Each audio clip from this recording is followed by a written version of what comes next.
So yeah, I work at Perimeter Church in the Community Outreach Department. I've been working at Perimeter for about 3 years. Just a little context, I grew up in this area. I actually grew up going to Perimeter Church my whole life. So I'm a product of Perimeter Church. And that's important because I was very blessed to get to experience all that Perimeter kind of plants in young people. It's a very theologically rich church, but also it gave me the chance when I was young to really feel like I was a part of my local church. I was given volunteer opportunities to engage in my church. Leadership within the church told me I was gifted and asked me to plug in and wanted my leadership. I volunteered a lot in the community because there was opportunity and because I was invited into it. And it really developed from a young age in me kind of like a desire of like, when I'm a part of a local church, it's not just me going in on a Sunday and saying what programs exist, what is this, and how can I consume it, but how can I be a part of what's going on? And so I practiced that muscle from a young age. And, you know, I got married, I lived in California, I lived in Virginia. I never really imagined coming home. In fact, coming home felt like a step backwards. I remember when my husband was like, I think God's calling us back to Georgia. I was like, no, don't say that. And of course, that's what we did. We moved back to Georgia. And when I got this job at Perimeter Church, I was like, what am I doing? Like, is this what I'm supposed to be doing? I was a museum curator before. I thought I would have a whole different trajectory. But man, God had better plans than me. Thank God for that. And so I started working at Perimeter Church, and I got this new conviction of I'm a product of this church, and now that I get to work here, I get to be a part of raising up the next generation. And so I remember my first summer on the job. We had summer interns, and I was supposed to be in charge of them, but I felt more like I was the summer intern because I was like, this is all so new. And I went to Read, Write to Lead with Boy with the Ball.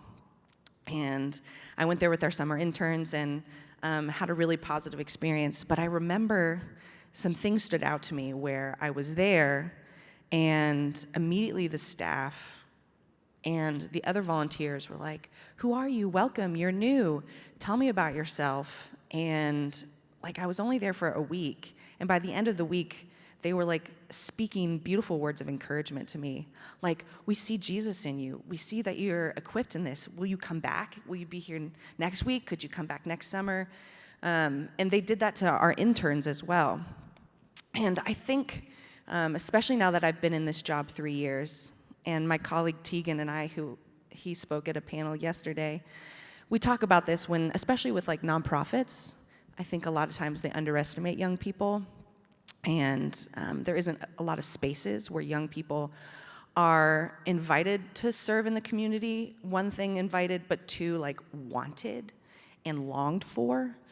And right away I noticed that Boy with the Ball was unique because it invites young people, and it doesn't just say, yeah, well, you can come. Well, it's fine. They say, yes, come. You're gifted, you're unique, you're equipped, and they invite them to be a part of it. And how that matters for a church, I think that, especially I'm a millennial, Gen Z, there's a lot of data coming out that we're not as connected to the local church. You can make an argument that our faith is still very there, but local churches, the connection there is really struggling.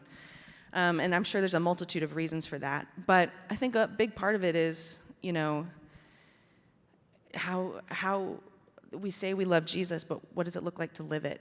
And there's hypocrisy sometimes in, you know, coming to church on Sunday and saying, you know, dying to self, and then not doing anything with what he's given you. And I think Perimeter Church has really enjoyed our partnership with Boy with the Ball because they take our young people, they take our volunteers, and they give them a space to get uncomfortable, to live out their faith, to walk their faith. And then they also say, okay, how do we equip you and grow you? So it's twofold. And I will just say, honestly, there's not a lot of people that take young people and really see them as the gift that they are.